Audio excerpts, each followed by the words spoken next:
Yung mga Pilipino nakikinig ngayon, boundary lang, tubig lang naman, hayaan mo yan. Insist on Philippines, previous Philippines Sea.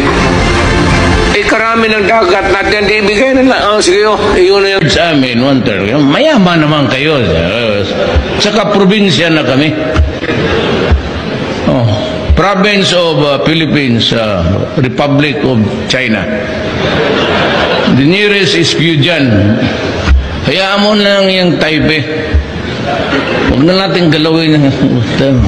Baka maliit-liit na ano. Hayaan mo yan siya. Just let it float there for makuha mo ang Philippines. Wala na problema. Kasi maraming pera eh. Gusto ninyo, gawain na lang ninyo kaming province, Fujian, pati Philippine Province of China. Di wala tayong problema. Punta ako sa China.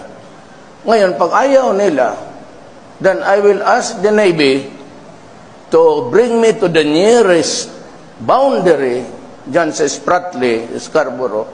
Bababa ako, sasakay ako ng jet ski, dala-dala ko yung flag ng Pilipino at pupunta ako doon sa airport nila, tapos itanim ko.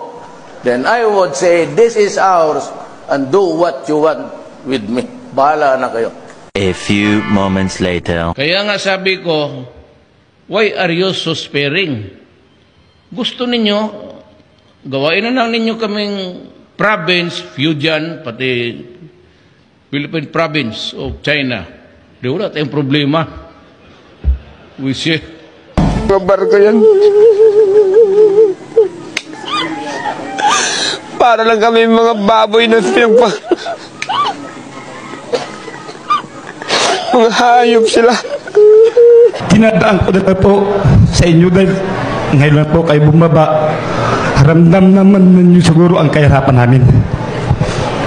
Dahil pagdating sa mga buyer, maraming huli, kunti ang binta dahil sa utang. Sino tutulong sa amin?